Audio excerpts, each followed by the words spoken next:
from Augusta. We're watching News 1226 at 11.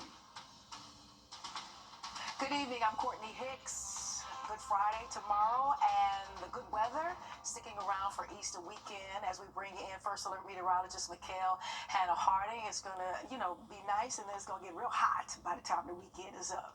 Just like how you like it, right from Detroit. Yeah, well, not this hot, not this soon. Yes, sir. Is the humidity gonna be high? Because that's what's gonna make it uncomfortable. The humidity is going up a little bit, so it's not gonna feel nice. That's for sure. It's gonna be a noticeable difference. It could feel nice to some people though, if you're ready for a taste of summer. So really, it's gonna be a preference thing this weekend.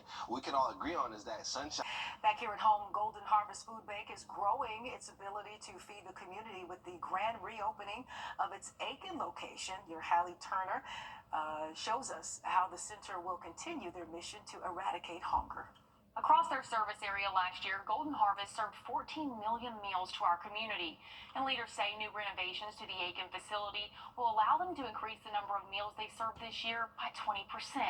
A number they've never hit before in their history. In South Carolina, Golden Harvest serves Aiken, Edgefield, McCormick, Allendale, Bamberg, and Barnwell counties. Chief Operating Officer and Vice President of Community Impact, Jake Griffiths, says, just like Georgia, the need in the Palmetto State isn't slowing down. So they're ramping up with an updated volunteer packing and sorting area, along with a new team of 10 who will focus directly on South Carolina neighbors. Griffiths feels this will allow the food bank to get the food out faster than they house it.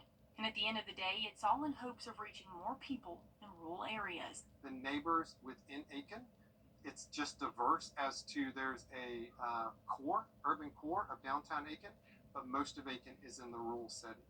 And so our job is to know who those neighbors are, to realize there is an increase, and then be able to get it to them. Along with food, the Aiken facility offers SNAP application assistance, a backpack program for kids, senior boxes, and more. So if you're interested in volunteering, you can head on over to find out more at wrdw.com. Indeed, Haley, thank you so much for that tonight. We appreciate you. The ribbon was cut on a new office space for doctors, orthopedic specialists, with plenty of guests on hand to celebrate the expansion. And the practice at J. Dewey Gray Circle is under the Doctors Hospital. There we go. All right, the circle, it's at the J. Dewey Gray Circle. It's under the Doctors Hospital umbrella, providing orthopedic care and helps expand the service to reach more areas as the CSRA continues to grow in population. Doctors Hospital is working to meet those needs. We continue to see as our community grows and we have growth in our population across the CSRA, we see an increase in need for healthcare services. And so the hospital has continued to expand, and now we're excited for this new orthopedics practice to expand to serve our patients as well. All right, definitely a continuing sign of growth in our area and community. Neighbors in North Augusta and around the CSRA came out to take in the great weather, and celebrate Third Thursday.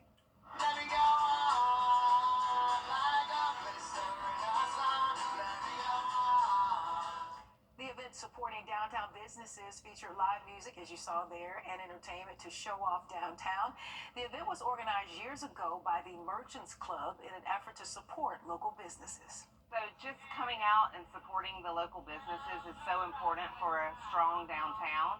And as you can see, we have lots of other things going on for kids just to play and families to make memories while enjoying downtown and supporting the businesses. And the ribbon was cut on the Downtown Flower Basket Project with Cold Creek Nurseries. 44 flower baskets are expected to be displayed by the end of next week. We heard from the Cold Creek Nurseries about their involvement with the flower baskets. It's a great event. We see the families come together, and we know that they're having a great time here, but they also have these great, wonderful times in their yard. So being able to interact with them and talk with them about what's going on their piece of the world, it's just a pleasure to be here. And they are jamming too. You can purchase a flower basket to be displayed around town. We have that link at wrdw.com. And Michaela, it was a great evening to be out and hanging flowers. That's right, Courtney. Definitely. It's going to get a little bit hotter, though, this weekend. We're looking at temperatures by Easter near 90. So get ready for a taste of summer, maybe an early excursion to the pool in store.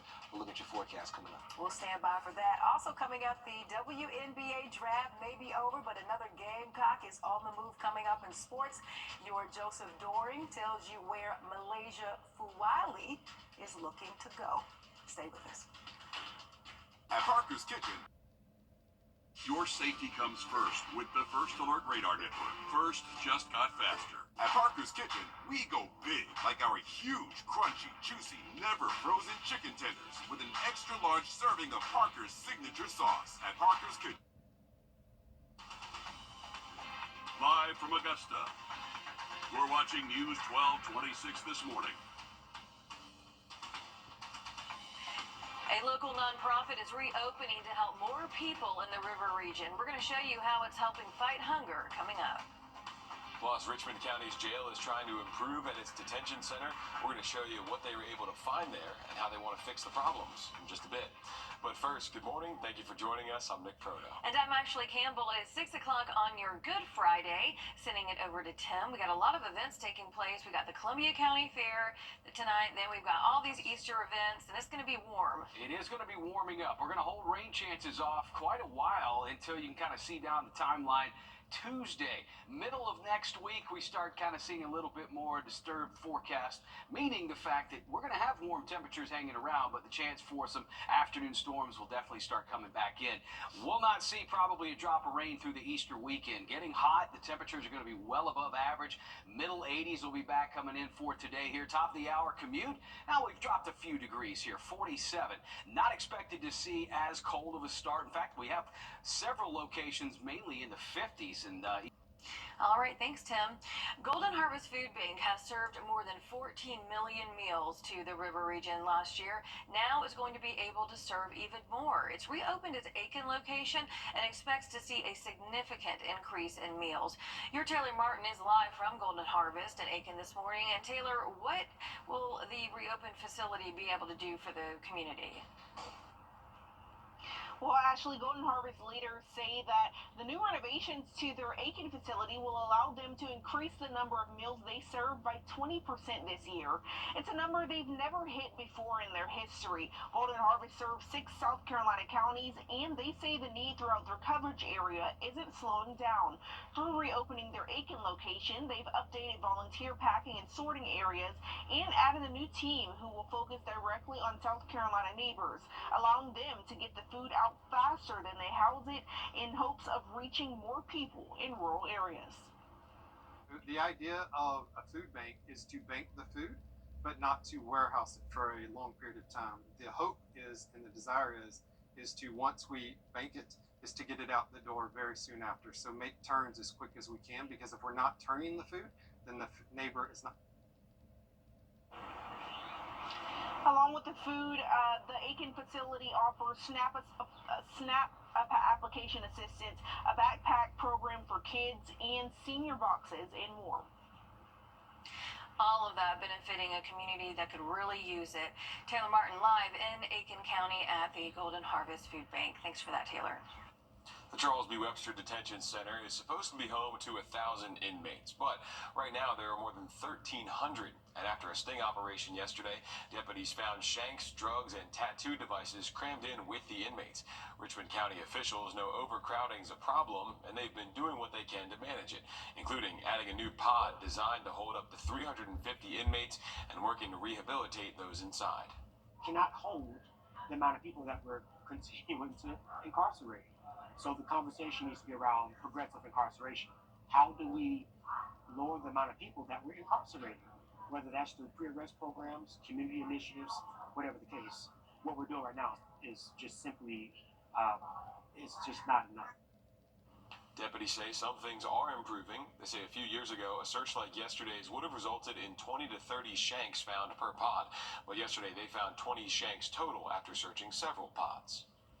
We're learning more about the raid of an Aiken massage parlor where 2 employees were. How South Carolina law enforcement uses its road cameras. We're going to show you what's being discussed coming up.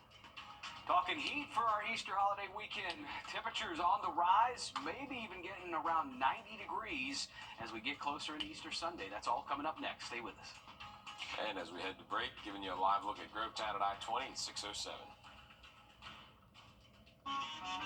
This is JTV. This is JTV, and this is JTV. Shop JTV Jewelry Television and JTV.com for amazing jewelry looks at unbelievable prices. Every style, every color, everything you love about jewelry. This is JTV.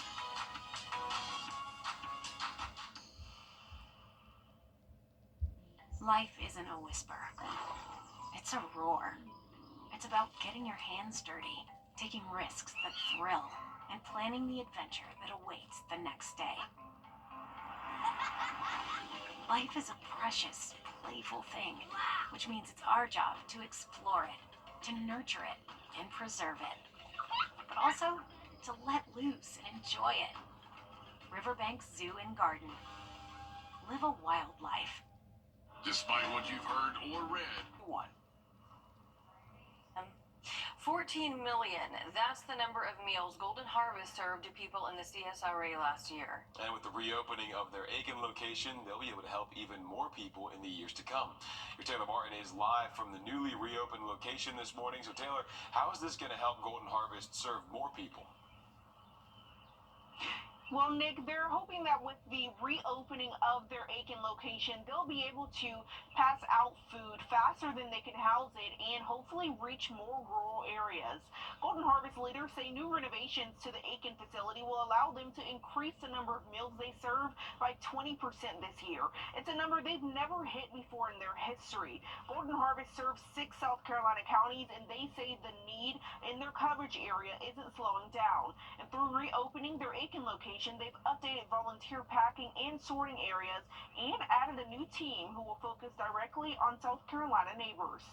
We can help with building partners who distribute the food so they can come to us and be able to procure that food at a much lower cost to be able to absorb their budget, which by and large our partners work on a $500 average month budget. The Aiken facility offers SNAP application assistance, a backpack program for kids, senior boxes, and more. Okay, a great resource for the community up there in Aiken. Taylor Martin live there at Golden Harvest for us this morning. Thanks, Taylor. The Charles B. Webster Detention Center is supposed to be home to 1,000 inmates, but right now there's more than 1,300. After a sting operation yesterday, deputies found shanks, drugs, and tattoo devices crammed in with the inmates, but deputies say that the findings are less than they used to be. We're actually seeing less of the shanks than we were seeing before. It was not uncommon to get, 20, 30 shanks off of one pod.